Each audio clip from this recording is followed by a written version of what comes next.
New ইয়র্কে কুষ্টিয়া জেলা সমিতি অব ইউএস ইনকের নবনির্বাচিত কমিটির অভিষেক, বর্ষবরণ ও সাংস্কৃতিক অনুষ্ঠান হয়েছে। দেশে ও নিউ ইয়র্কে কুষ্টিয়াবাসীর কল্যাণে কাজ করার প্রত্যয় জানিয়েছেন নতুন কমিটি।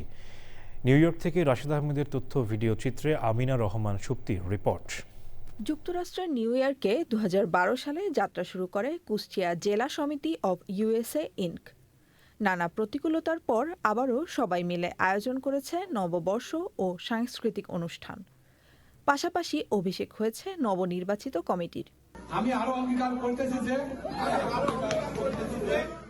নতুন কমিটির শপথ গ্রহণ শেষে শুভেচ্ছা বক্তব্য রাখেন সংগঠনের সদস্যরা। আমাদের এই কুষ্টিয়া জেলার যে সৌন্দর্য, কুষ্টিয়া জেলার প্রকৃতি আমরা এই যুক্তরাষ্ট্রের মাটিতে তুলে ধরবো। আজকে আমাদের কুষ্টিয়া জেলা সমিতির অভিষেক এবং সাংস্কৃতিক অনুষ্ঠান আমরা সুসম্পন্ন করেছি।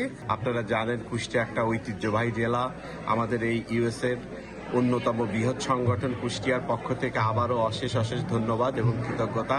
আয়োজনে ছিলেন কুষ্টিয়া জেলা সমিতি অব ইউএসএ ইনকের সদস্যদের পরিবারের সদস্য, নিউ ইয়র্কের বিভিন্ন সংগঠনের নেতাবৃন্দ ও বাংলাদেশি কমিউনিটির বিশিষ্টজনেরা। কুষ্টিয়া জেলা সমিতির মাধ্যমে আমরা প্রত্যেক বছর বাংলাদেশে আমরা শীত বস্ত্র বিতরণ করি।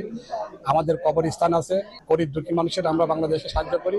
উপস্থিত ছিলেন নিউ ইয়র্কে বাংলাদেশ কনসুলেটের ডেপুটি কনসাল জেনারেল। কুষ্টিয়া জেলা সমিতির সকল কর্মকাণ্ডের সফলতা কামনা করছি এবং আপনাদের সকলের দীর্ঘায়ু এবং সুস্বাস্থ্য কামনা করছি। পরে সাংস্কৃতিক আয়োজনে গান পরিবেশন করেন নিউ ইয়র্ক প্রবাসী বাংলাদেশি শিল্পীরা। Amina Rahman Supti, channel I.